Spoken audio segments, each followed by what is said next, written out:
Can you guys see me? Yeah, we can hear you. Yeah. Can you see me? Can see you. Yeah. Okay. You clear. Thanks.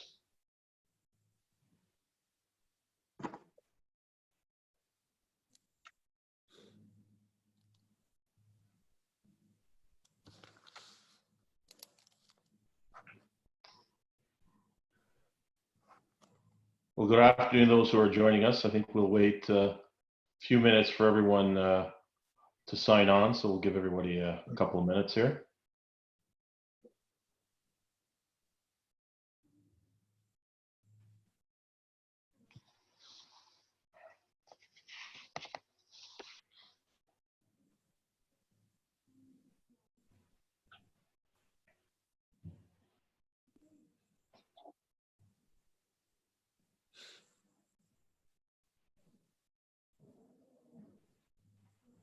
I think we'll give it one more minute here. Start at 2:02.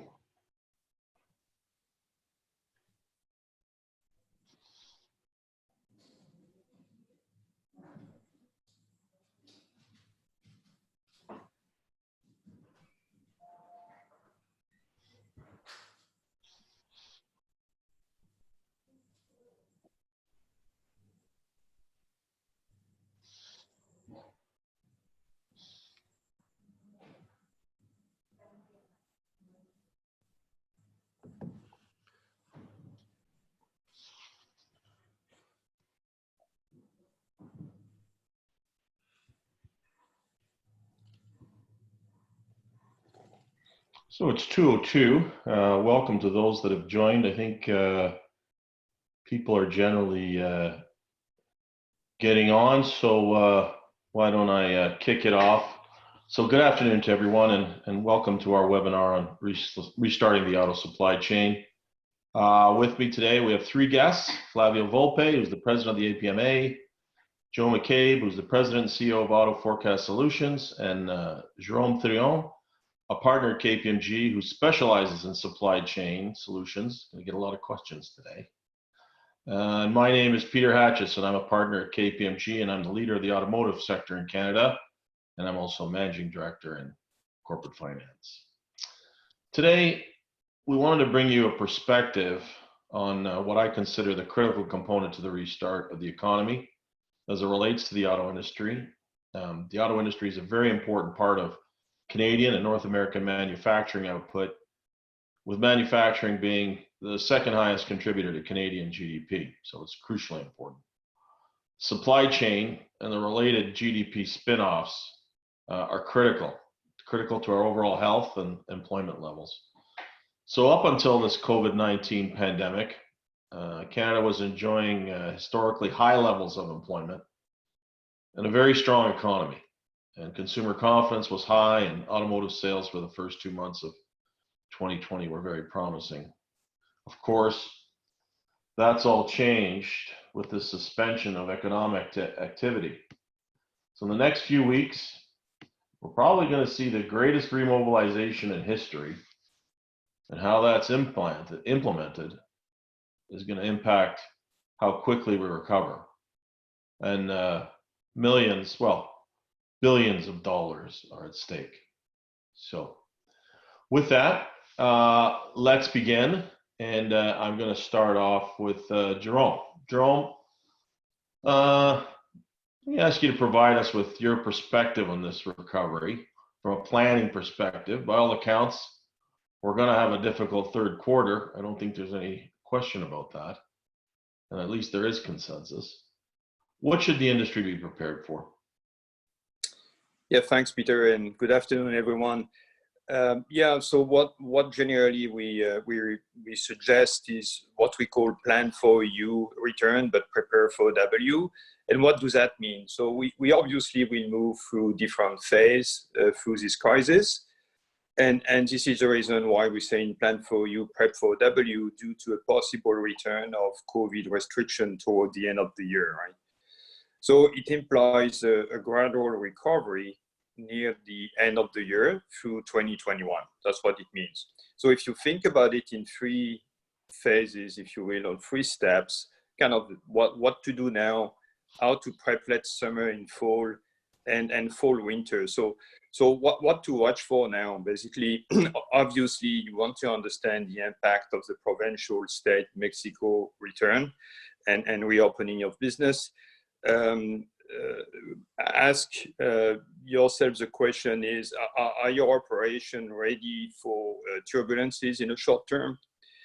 And reset commitment with the updated forecast with your client and suppliers. So that's immediate. You probably already done a lot of that. Late summer, fall, this is where you want to prep for the W effect of, hopefully that won't happen, but you want to prepare for the worst case scenario and the potential return of restriction toward the end of the year. So it means you want to define inventory build strategy and potential bridge stock. And you want to evaluate at risk the resources and suppliers and develop some contingency plans. So that for the summer, fall. And moving on toward the pack of the year toward fall, winter, this is where you want to refresh the 2021 plan with the customers and suppliers, because obviously the demand signal will have changed by then. And this is going to be a theme, I think, from a supply chain standpoint, is how do I cope with the change in demand signals as we move through the various phases. So a couple of last points, Peter. During that period, you want to reevaluate some of the categories for profitabilities and demand. So do a little bit of a cost to serve and potentially streamline if the program allows you to do that. And finally, readjust demand plan based on those additional information that you gather through fluctuation, signal, and constraints. So a lot of more collaboration as well will be required with kind of a freeway with the suppliers and customers. Yeah, interesting perspective. So you're preparing for a W. I think based on that long speech, you think it's going to happen. Well, you want to be prepped, I guess. Yeah. That's a message here. I guess if you're going to spend the dollars, you're going to do it. Well, let's move over to Flavio. Flavio, the Canadian-U.S.-Mexico trade agreement, many ways groundbreaking. It's redefined North American content requirements. We all know that that's very significant for us. Can you give us a summary of those terms and how is this going to be implemented? The most important part is that second question. The summary of the terms, I'll go through them rather quickly here, but where the milk gets in the coconut is entry into force versus enforcement versus COVID realities. Look, we spent 2 years renegotiating this NAFTA into the new USMCA CUSMA. Usually a process that takes a lot longer than that, and it's also the first renegotiation of a major multilateral trade agreement with for any of the 3 countries, but also in history of international trade. So there are some aggressive new terms, and for automotive suppliers, those terms are in that regional value content. So if you wanted to sell a car tariff-free in NAFTA up until the new USMCA, 62.5% of that vehicle needed to be sourced from any combination of the 3 countries. In that 62.5, it was measured by 29 parts categories that were established in 1994. Well, the vehicle has changed. If you think about what you were driving in 1994, advanced electronics meant you had a clock that you could press a button and reset, and you had a trip computer. And so vehicle in 2020 has a whole bunch of other stuff in it. And when we started these negotiations, a lot of independent analysis said the effective rate of regional content in a NAFTA-built vehicle is around 53-54%. The new agreement extends those parts categories from 29 to about double, and raises that 62.5% content level to 75%. And then on parts, for a part to qualify, had to be 60% local content. It's now, depending on the type of part, 65 to 75. And for a small group of very important parts, those that we would all think would be clarified as core parts, engines, transmissions, and also including to a point that I think Joe is going to talk about, major components for the new energy vehicles, battery packs. Those parts have to be at 75%. You can mix that. You can make them all individually 75%, or the OEMs can take those as a package and say, on average, that core group meets 75%. There's a metals requirement that was never there before. So in the core parts, if they're made of steel or aluminum, 70% of that steel or aluminum has to be sourced regionally. And then finally, if you make a vehicle in a facility that pays less than $16 per hour, that's the wage, that's not all in, that's literally the wage, then 40% of that vehicle, the labor value content, has to be sourced from a facility that does. And so if you're making cars in Mexico, you're paying probably 1/3 of that. And are you sourcing currently from that, for the production in that plant, from the US and Canada up to 40%? You probably are, although there are some automakers like Mazda and Nissan that probably aren't. And so there's going to be real dramatic shifts in the way that people, the way that companies organize their sourcing strategy. I use the word dramatic because this agreement also had the provision of entry into force. The new rules come into force immediately. And the entry into force date is July the 1st. Now, Peter, enforcement. This is where the milk gets in the coconut. What are we enforcing? We do not have the uniform regulations. So we've rushed, mostly on the impetus of Washington. The uniform regulations are in draft form. And so if you're going to enforce whether someone is compliant, they have to be able to take a look at the terms and say, okay, this is where you aren't and this is the penalty. So we don't have them. So the industry together, all the parts associations, all the assembly associations, and a great subset of the tools associations and the general manufacturing associations in all three countries have approached privately and publicly all three countries together to delay enforcement dates until January 1st. You'll read all the coverage and everybody will say, entry into force on July 1st, we need to move it. There is no provision to move the entry into force date.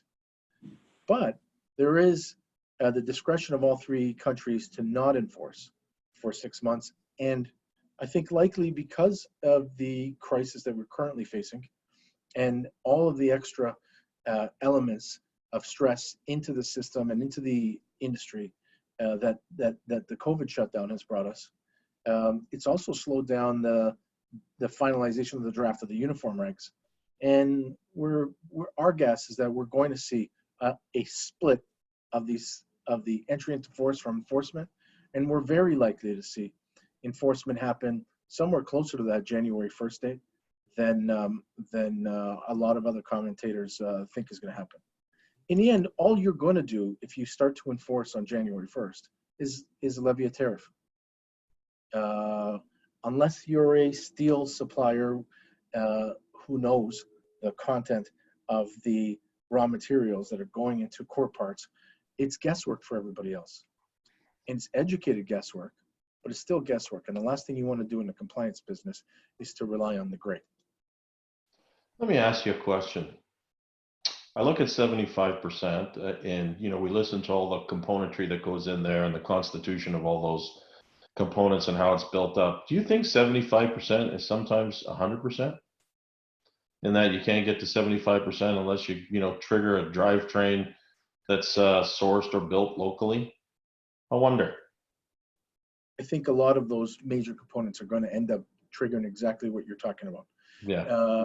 Bulkier pieces, and especially if you're playing a game on metals, it is in nobody's interest to start playing with alloys not based on the actual metals themselves, but on mixing sources of metals from different jurisdictions. We're going to see a lot of those core parts go really high, and what that means for auto parts suppliers and raw material suppliers all over the continent, not just Canada, is we think in absolute terms there'll be a 25% increase in volume of purchases from the North American supply chain. Right. So, ironically, the biggest winners in this are the ones who were the most worried. Yeah. I have to tell you though, I think it is a very good thing for North America. I'm a big believer that this is a trend that's going to be followed, and we'll get to this later, I think, in our discussions. But overall, good for the industry. Okay, Joe. Um, everyone's heard a variety of perspectives on the economy, the impact on automotive sales. Everybody's talking about it. It's the one barometer, I think, that people follow to determine the health of the economy and the willingness of consumers to spend money, simply because it's usually a big purchase. So, a few years ago, we had a record 2 million units sold in Canada. What do you think is going to happen now? Yeah, thank you, Peter. And thank you, everyone, APMA, KPMG, for this time today. So we are targeting a 1.7 million unit Canada sales this year. That's a 13% drop from last year. That can be seen by some as optimistic. We have some views on why it's optimistic. We haven't seen those levels since 2011. So if you put a lot of different areas and look at different sides of the coin, you can say there's a pro and there's a con, because it's been years since we've hit this level in Canada in terms of sales. But in terms of Canadian sales, we are looking at some benefits of playing in Canada versus other jurisdictions in North America. Canada has a very concentrated buying group, specifically if we look at Ontario as a nucleus of this. So if when we come out of this idea of this COVID restart and we come out successfully, then that success is going to be translated faster into a more concentrated group rather than across 48 contiguous states. So it's one benefit, that if a positive outcome comes out of COVID and we don't have a relapse, and if we don't have a W, we're calling for a very flat and long bottomed U, because we're hoping and praying that we get there in a very calculated, uniform state of recovery. But if we get there, then you have a very concentrated buyer in Canada that's going to say, yep, I want to get back in the market. We're going to have some pent-up demand from the last several months of people that already decided for a 2020 purchase decision, and they need to replace their car. So we'll see a big pump in probably the first couple months when we do. It's all about the if, right? It's all about the if we come out of recovery and people are actually allowed to buy. And by the way, they have funds to buy because they're employed again. There's a lot of the ifs in this conversation. But we'll see a big bump, and then we'll see it level off. But then we're seeing this potentially new consumer come into the conversation. And it's not a big group, but it is a group to consider. Those that are so shaken by the COVID issue that their current public transportation concepts have been transformed into personal transportation. They no longer want to risk this relapse. And the way to do that is don't surround yourself with people as often as you can. Buy your own vehicle for transportation to and from work. Now we're talking about a potential urban buyer that traditionally may have been using mass transit and now moving into it. It's going to be a small number to pay attention to, but it could be something that gives a little bit of a bump.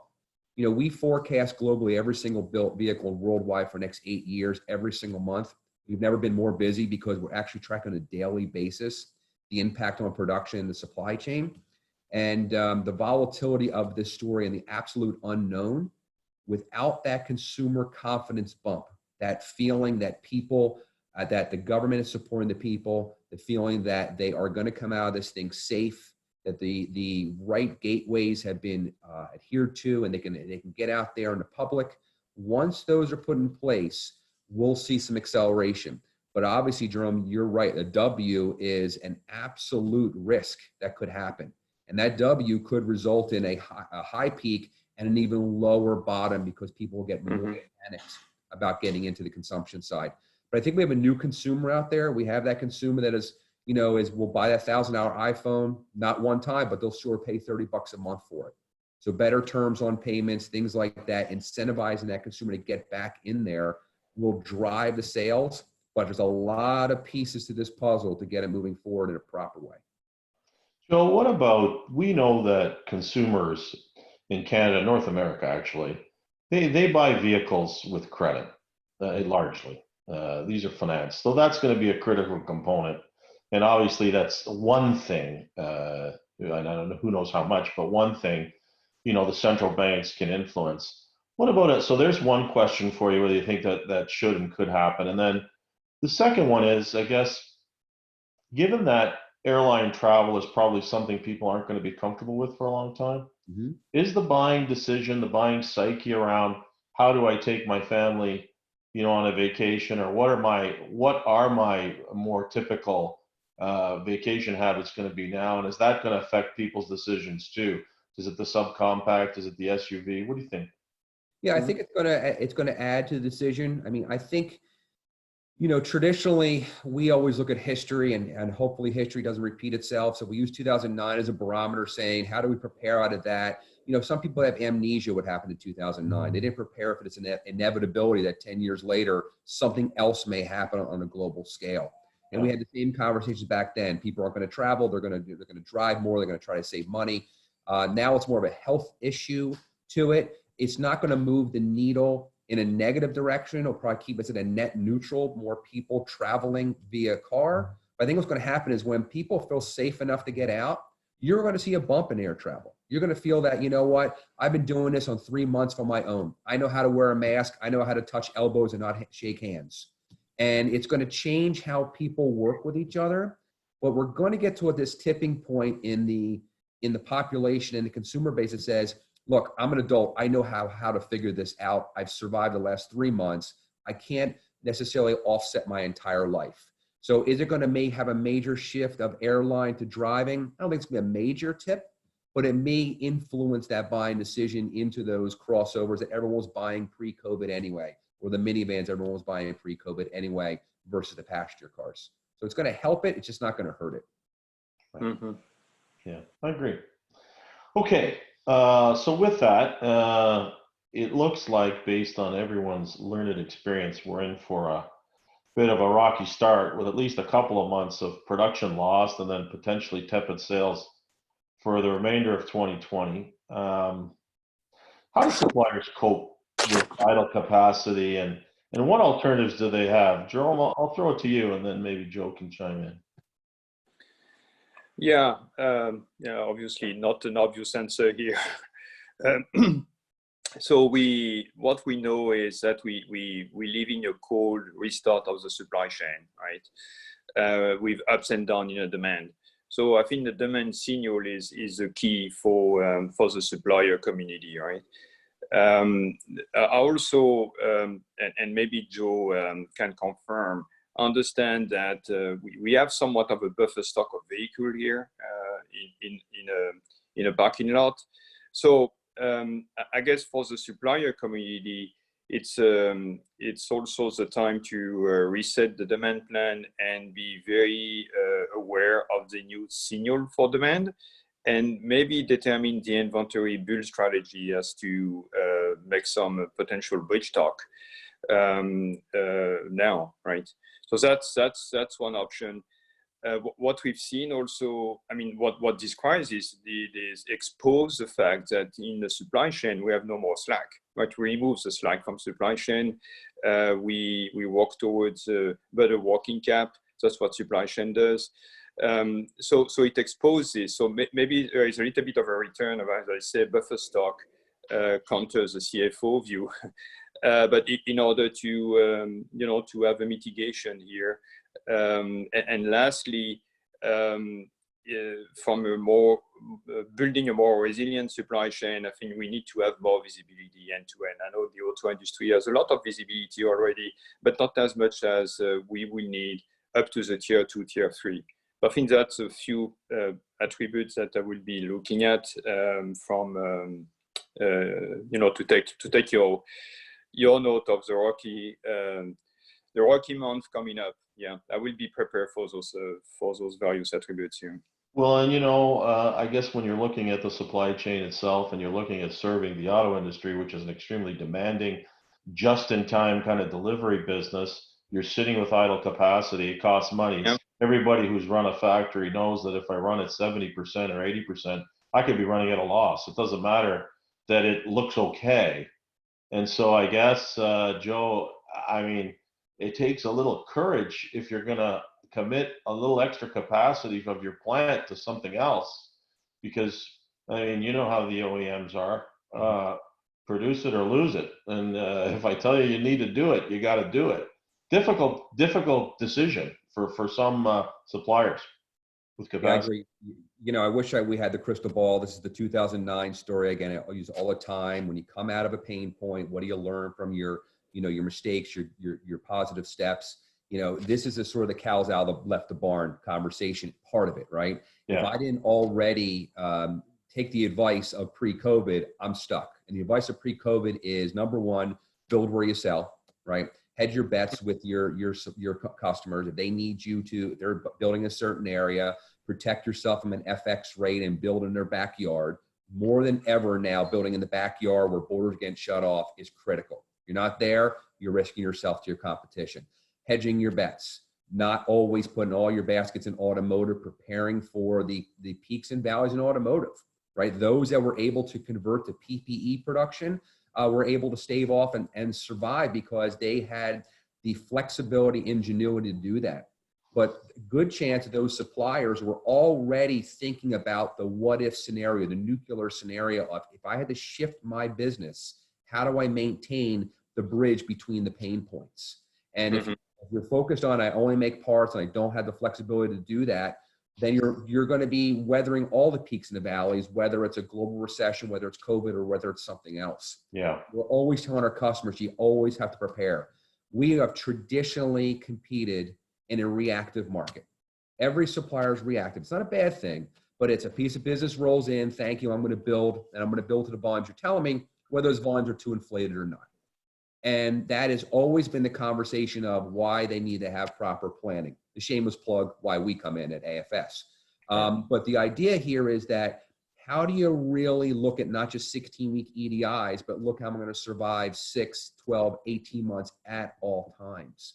So we look at that. And a better cash position, you know, really saying I can't always work on a 6-week cash position because things like this could happen. The other big issue is that they're planning against two things: what they already have won in terms of business today, and what they've hoped were new opportunities tomorrow. Yeah. However, those tomorrow opportunities have all now been pushed. Whether it's new programs that just can't be backfilled because they're trying to move the metal off the lot now, or that's because it just doesn't make any financial sense because they can't line up their supplier to do so. And then the other issue we're seeing in the industry right now is the whole communication and transparency. We all have heard it, right? The idea that if I'm a tier one, I'm better connected with my VM.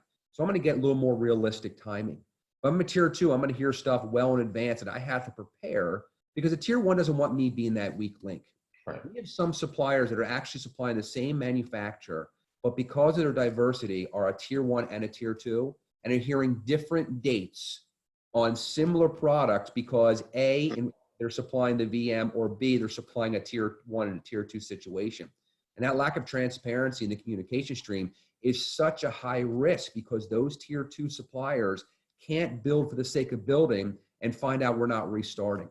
They can't bring back furloughed employees to fill a need and find that they can't pay those employees right now. Right. So that unknown and that lack of transparency, we always hope was sort of mitigated after 2009. It wasn't, but it's gotten better. There's more transparency and communication, but without that lack of 100%, that unknown is very scary.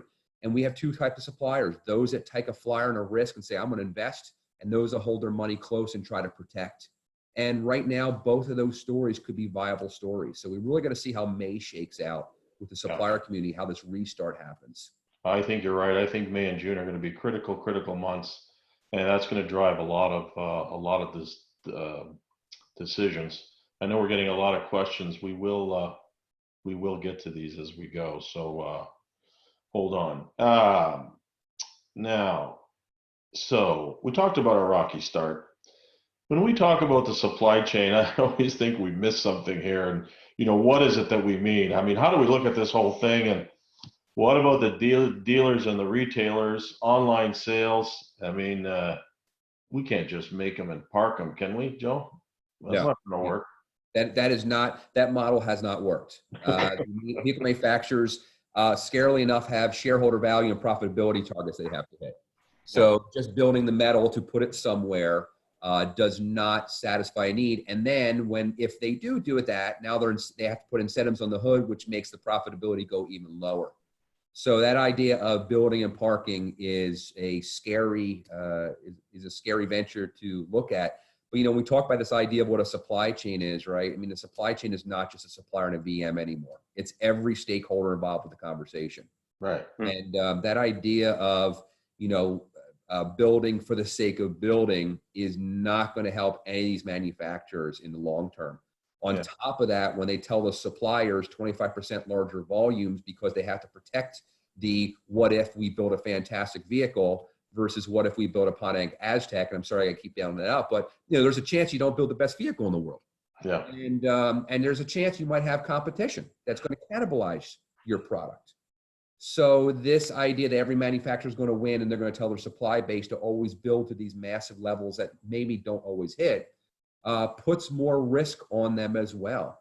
So we, again, this, and the dealers are hurting too.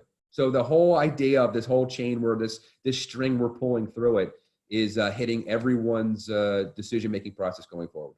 And Flavio, I mean, you and I have talked about this before. The real bullet in the gun is with the OEMs, I guess. They're going to have to make decisions about how they move product. We all know what the profitability concerns are around there. I mean, the OEMs have enjoyed phenomenal EBITDA in the last 3 or 4 years. You'd think they have a lot of cash, and they have a lot of cash on the balance sheet. But what do you think, Flavio, is going to happen now? I mean, they're going to have to do something to move this product. Well, I keep saying that the reason that we shut down wasn't because of COVID, it's because the market collapsed. And if you don't have buyers, then you can't just build them and park them. And, you know, to put some facts in and around this, our analysis shows that on light vehicles, for example, that we're looking at an average inventory of around 95 days. That's an unsustainable inventory level for enterprise that wants to remain profitable. Like Joe said, you're going to have to put something on that hood, or get the government to do something more effective than a scrappage program to move that stock. And on the government side, look, everybody's tapping every single government to do something to help start that first cog. We can't rely on that as a certainty. And then number two, if you're looking at it, the average number might be 95 days, but our analysis has shown that of the nameplates built in Canada, there's a spread from about 45 days to 120 days. So if you're a supplier and one of your customers at 120 and the other one's at 45, that's really going to affect your planning. And so we never talk here anymore about, we know the center of the universe is the supplier universe. Obviously, nobody else matters. But of course. Without us, nothing happens. Nothing happens. In the last few years, even in a place like this, we talk about it from stem to stern. If all we're doing is pushing out the problem to the dealerships, that problem will shut the plants, and that's what shut the plants, not COVID outbreaks in those plants. Now, if we had made it run another week or two, it probably would have shut for health concerns. But it's very important to remember that after 2 months of this crazy chaos, that people forget the actual terms. It was, hey, the market died, and I think that's going to be the biggest threat on the recovery. It isn't. I think we're sharing the best practices, and we're learning from our facilities in other jurisdictions that are already reopened. I don't think that outbreaks at plants are a risk to business operations. But I do really think that for specific nameplates, the risk will be they can't move them and you can't stack them. Right. I agree. Well, I think this is a huge decision for the OEMs. I have to tell you, I think that incentives are going to be here, and they're going to have to move product because we know what the backup is. And there's another thing that's looming, overarching, and again, we'll get to this further in our discussions, but there are commitments made. Everybody on this panel knows what kind of commitments OEMs make. They make bid commitments, and they've made commitments to electrification, and those are hard to slow down. So you can't back up inventory and start to make product for which you never anticipated making it as you retool. So interesting, certainly an interesting situation. So let me ask, I guess, on the supply chain problem, you know, we have a various number of chain reactions going on. And as a percentage, who can give us a perspective on how much supply is really sourced outside of North America now for North American production? Is it a concern in hubs like Western Europe? What's their status? Because, you know, this is pretty important. We know we've got the new trade agreement rules, but they're not in effect, and the industry's not operating like that now. So how big is this problem? How much product is coming from, you know, jurisdictions we don't control? And again, what are we going to be able to do to control it? Joe, you got a perspective on that? Yeah, I mean, if you look at just the stickers, the window stickers on the vehicles built and sold here, right? Very few vehicles really crest that 62.5% content right now. And those that do, if you look at their Mexico content, it's a big chunk of it to get them over that hump. And now when we talk about USMCA or CUSMA, depending on your perspective on the acronym, you know, getting to 75 is going to be an interesting conversation as well.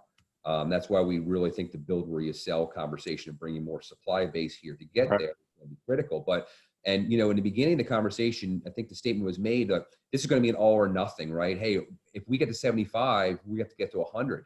The issue with that concern is that you still need those low-cost countries to supply some of those parts, or these cars will not be profitable. So we're not just looking at Mexico as potentially at low cost, even though that goes away sort of with that $16 an hour barometer. But you still need the Chinas of the world, you still need the Koreas of the world to supply certain low-cost products to make sure that the product can be pushed. So when we get to that 75%, we're going to be literally just a toe over the line, just getting there for those, and or those just going to pay the penalty. And if it's a 2.5% on a marquee product, they'll just push on the consumer anyway. Mm-hmm. And when we talk about the supply chain, you know, we've been really talking about that term has got somewhat antiquated. It's now the stakeholders, right? In the past, the supply chain was a vehicle manufacturer, supplier, they're working together or not working together, not getting along, but they're building something. But that supply chain starts all the way at the government and feeds all the way down to consumption. And if any one of those pieces doesn't work, to Flavio's point, right? If you don't have a demand, I don't care how good your supply and your ability to build is going to be, there's no need to build. And it's this necessity versus ability seesaw that we're looking at that says, if we don't convince the consumer to buy these products and get this stuff off the lot, the effectivity of a supply chain, those that are building the hard parts, doesn't matter at that point. Right. So you got to find a way to push from the government and give consumer confidence in such a way that makes people feel confident to get there and buy, not just money, but the confidence to get out of their house and buy, actually move the metal in a confident way of new product, not just used product, and then find a way to bring in that, build that product behind. Lots and lots of moving parts. A little different in Western Europe. I mean, you're talking about they tap in the whole EU for their set. You got big disparate buys there. You have marquee high-end products there with high content. And if you want a low-end product, you can buy an Eastern European built vehicle anyway when you're in Europe. So, you get a different kind of consumer from that perspective. That consumer does have more of an EV flair to their conversation because the government's pushing them a little harder. And we're getting less push here because there's a fractured definition of what that means to North America. But the idea is that we got to look at the supply chain as more stakeholders, larger concentric circles, all feeding off each other. Any one of those fails, the bottom falls out of this, and we have bigger fish to fry. Back to Flavio's point earlier.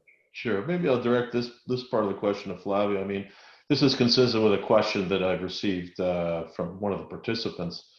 So when we look at, I guess, Chinese production, and maybe there's going to be a rethinking of the supply chain and how much reliance there is. But is that going to be a near-term or longer-term problem for us? What do you think?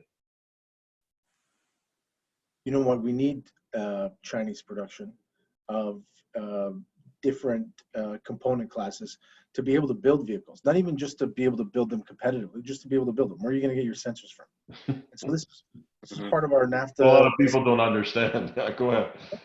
Right. I spent a lot of time debating with the administration in Washington. Like, look, listen, it'd be great if we could get our sensors from Ohio or Ontario or Coahuila, but you can't. and the pro forma for that business does not work in any of those jurisdictions. It works in China. And when we did our original looks at what the effective rate of content is in a North American vehicle through NAFTA, we said 53-54% locally. Well, you know, this is a zero-sum game. That means the 46-47% comes from somewhere else.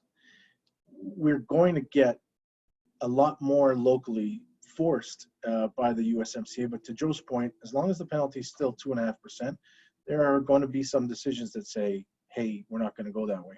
Companies like Mazda don't bring in powertrains, don't make powertrains in North America, but they make cars in North America.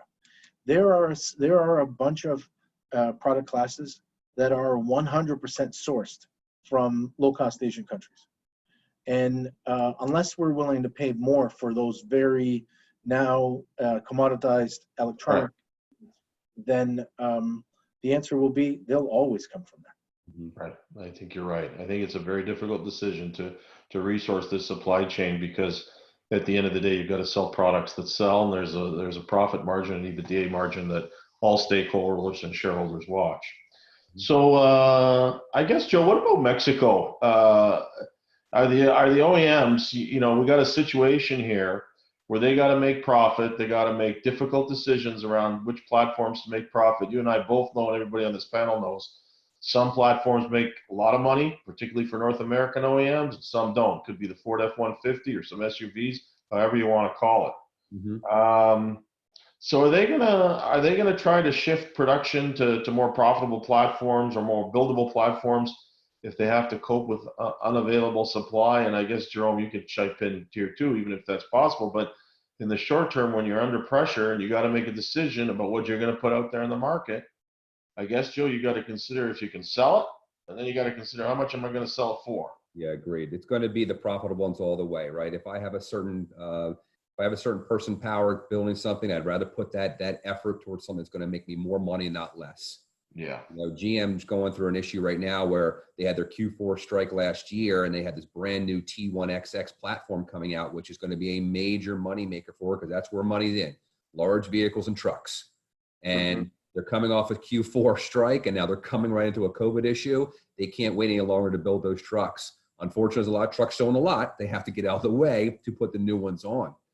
So we're going to see the big push. We also heard as of today, Mexico called automotive an essential production, and which is key, finally, to let the supply base turn back on to support production. But there was a time where there was a disconnect from when automotive was going to be considered essential in Mexico. At one point, the government said, you know, we'll start 3 days before US does. And to us, that's saying make a left 3 miles before the old church. Like, you don't know what the heck the old church is at this point. So the idea of them finally turning themselves off and making that critical decision is going to help the North America conversation. But it's all going to be focused on the supply base against the high margin products, pickup trucks, large SUVs, not passenger car size. Right. So, Jerome, this has got to mean that as a supplier, you've got to be paying close attention to what the OEMs are telling you, what kind of decisions they're going to make. And you're going to have to introduce some flexibility in that, you know, if they're going to shift units of production to something that makes them money and you can do it, I guess you're going to have to do it somehow. Yeah, you're absolutely right. And this is going back to the conversation we had earlier about no more slack in the supply chain. And I think this is all there. And we need to build some of that in order to allow some flexibility based on this, I guess, erratic demand now that we have. So it means for the supplier as well that my suggestion is to, if not already, to ensure that beyond what we call sales and operating planning, which is a standard process we have in the supply chain in order to look at the demand and supply, to really during that time have a permanent task force focusing on the signal on this demand and supply and building scenarios. So we see our clients either asking us or doing themselves almost bi-weekly scenarios in order to anticipate what can come up and trying to be ready for those options. But it means a lot of collaboration, again, a freeway with the upstream, the downstream, which didn't necessarily happen so far. As it was said earlier, you get the EDI and off you go, you put the production line on. Well, we need a little more collaboration and transparency and visibility here. But yeah, I agree with that. Well, let's shift to, we've talked about this and what is going to happen if the OEMs don't do their best to move this product. We're in for a difficult 6 months. You look at the actions that the Federal Reserve has taken in the United States, the central banks, they're trying to pump liquidity into the system, but you've got the airline industry, you've got the hospitality industry, which looks to be, from every perspective that I can see, going to be hampered, regardless of how quick this recovery gets going, is going to be hampered by conditions that we have to combat this pandemic. So we're going to have a difficult 6 months. That's my perspective, and hopefully we'll get through it. How, and I guess, Flavio, let me ask you, how is this industry going to combat weak consumer demand? We all know that this is going to be the fundamental issue. Weak consumer demand. You've got to induce someone to make a big purchase. And what does this industry have to do? And do they have to do something that involves some kind of broader initiation like we discussed before with government programs? There's two sides to this. One is, what do you do with stock you're sitting on? Yeah. And like Joe said, some of that stock may be the old program. So you've launched a new program. It's scheduled to hit dealerships in normal times this summer. You've got all your marketing push behind it. You've got declining interest in your old program anyway. Now you're stuck with 95 days of that program sitting on your lots. That is a really difficult prospect, because the only answers there is the OEs are going to carry that the burden of those probably historically high discounts, or they're going to push the pressure onto their dealerships, who, by the way, have had zero revenue for 2 months. Or, that glut, that asset, that depreciating asset that's sitting out there is going to make people like you faint when they start looking at quarterly reports. And people start fainting looking at quarterly reports. We're going to see some historically significant moves in market cap and everything that falls from that. The other side of that is, well, you can temper the amount of stock that you build on your new programs, but there's a sweet spot. And no one is profitable at 30%. No one is profitable at 60%. Some of them on some programs are profitable somewhere north of 70, but you probably have to be touching on 80 and 90. How do you temper that without losing on both sides? I don't know that you can. The only good news, and this is just relative when I say good news, is that everybody's got the same problem. Right. And when everybody has the same problem, you have the base case for government intervention. Well, isn't it, as I see it, and maybe this is a question for the whole panel, but we're looking at 6 months where consumers, if I have to induce someone to buy something, I have to give it to them almost for free.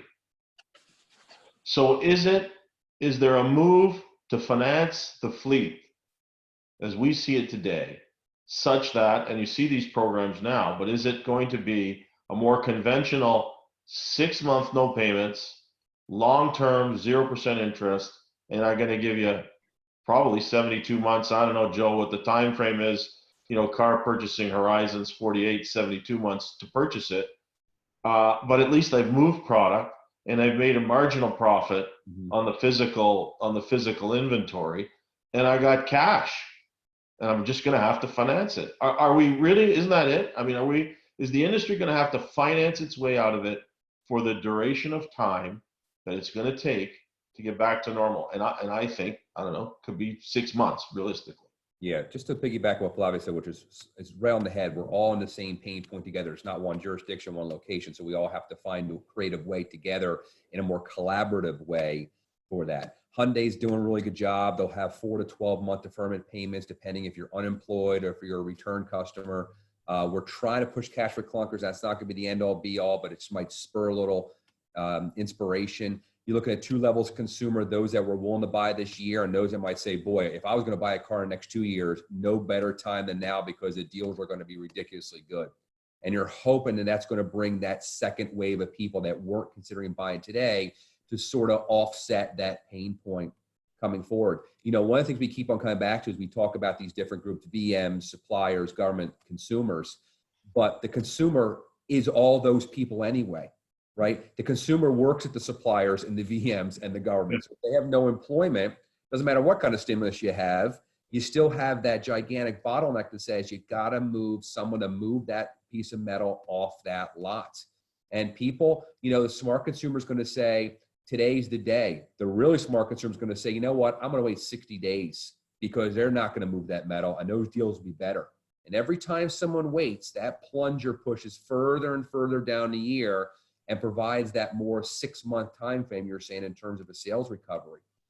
So this idea, if I had to pick a word, it's the transparency, right? It's the collaboration. It's everyone getting together and figuring it out. Just like everyone's trying to figure out the best playbook to do on how to restart and share, whether it's Lear or Ford or GM coming out with some playbook at here's how we check people's temperature, here's how we check shifts in. That same collaborative, hey, here's how we need to win, has to be spread to everyone. No one can say, hey, I'm Toyota, I figured it out, and I could tell you how I did it. Because the whole market, you know, the rising tide raises all boats conversation has to come in. Everyone's got to come out of this thing together so we find an exit sign someday in our hopefully near future.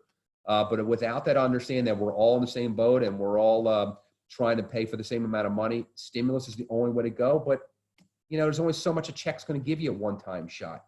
You got to build consumer confidence and make them feel confident that the government has their back, that they're keeping them safe, that they're putting the protocols in place. Now go buy a car. And those are going to be very difficult things to line up. And we're trying to find out who's going to be the one that figures it out. Right. Well, let's talk about the critical pain points for some of these suppliers. Jérôme, I guess, you know, we've seen the industry really rally around the requirements under the COVID pandemic in the U.S. and here in Canada, building medical devices. I mean, is this one way to get over the hump as we meet the W that you realize you've made this prediction now, right? There's going to be something. But, I'm not an economist, but I think there's a good possibility that could happen. But what do? We got to have speed bumps. I mean, we could put financial stimulus for guys to buy cars, but if they don't do it in the factories or for medical reasons, if we have a situation where, you know, we've got to do something, how do they do it? Is that a viable alternative? Because it's one of the questions that came up here.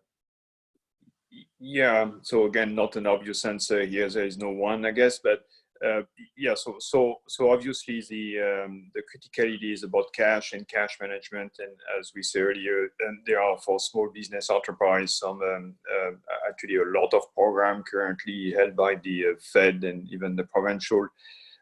Some of our clients are using those. Obviously, we talk about some inventory holding. It's not necessarily the answer, but if that's the case, to build some bridge stock, we also increase working cap. So all of that is increasing the accountability, I guess, of the organization. The current relative lack, I would say, of visibility on the demand for each of the program may require to further level down production and labor. So obviously all of this comes into play. So what do you do with this, right? If I look at it really from a pure supply chain lens and trying to do my analysis of this situation is, okay, so is there a way you can actually, again, reevaluate the product categories with your OEM in terms of the program, and for profitability and and some of those product categories are also kind of a tail versus the big product categories that really make a hit. So can you revise that relatively quickly, a little bit as the cost to serve value, and have this conversation with your OEM? Again, probably a difficult conversation, but as Flavio was saying earlier, we're all in this situation, so everyone is in the same boat. So I will definitely go that route as one. Again, trying to have this three-way conversation on a demand, it's really critical. We see over and over a lack of visibility on the demand signal from the OEM to the tier 3. Is there, and again, I'm venturing here into another area, but is there a way for some of the suppliers to maybe stop doing some of those parts as quickly as they can be, obviously, because you have commitment with your client, but that are more of a tail, and move this out either to, as we say, to other sub-entity in Mexico or elsewhere, if this is not already the case? I've seen a number of enterprise clients who actually continue to do those tail, because if kind of the myth is, if I don't have this tail, I don't have my client. Well, maybe there is another way of looking at it as well, by, because this time is different. Right. But Jérôme, I mean, you're pointing me to the more obvious conclusion that I'd be familiar with, and that's of course M&A and investment banking transactions. But we go back to being diversified, being able to put resources somewhere else, and maybe this is going to be a reinforcement of what the industry has struggled with a long time, and that is, you look at a company like Bosch, it just doesn't service vehicles, right? It does a lot of different things. And sometimes, in order to safeguard and really prevent idle capacity, which we know is deadly, financially deadly to suppliers, sometimes you've got to reach diversification, don't you? Yeah, certainly. Yeah. Well, I'm conscious of time. We have 3 minutes left, and we've gone through most of my questions. I know there's some interesting questions on the chat line. Maybe I will just take a look at those for a minute. But I guess a question for Flavio while I look through these. So Flavio, what do you think? We got the new trade agreement. We've got a bit of a stumbling block. We'll get through that. Jerome's assured us of that. So is this a big opportunity for Ontario? Can we grab some market share? I think once we get past this not insignificant market trouble through this year, over the next 3 to 5 years, we're going to build excess capacity. No, let me put it differently. There will be about a 25% increase in shipments from Ontario factories to North American automotive production because of the USMCA. What's key for Ontario and for Canada is those two levels of government have to be careful not to have U.S. states or federal government make some disproportionate support in COVID emergence to the American industry to somehow break the balance in their favor. Right. And so it's not guaranteed the new USMCA lift because of this, but certainly I think both levels of government know what we've gained.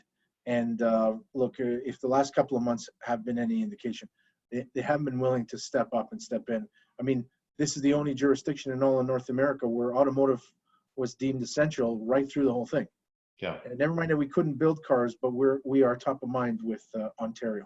Well, I think that bodes well, and being conscious of time, I'll have to cut you off there, but I think it does bode well for North America. I'm personally a big fan of it, and I guess thank you for everyone attending today. Reminder of our big takeaways.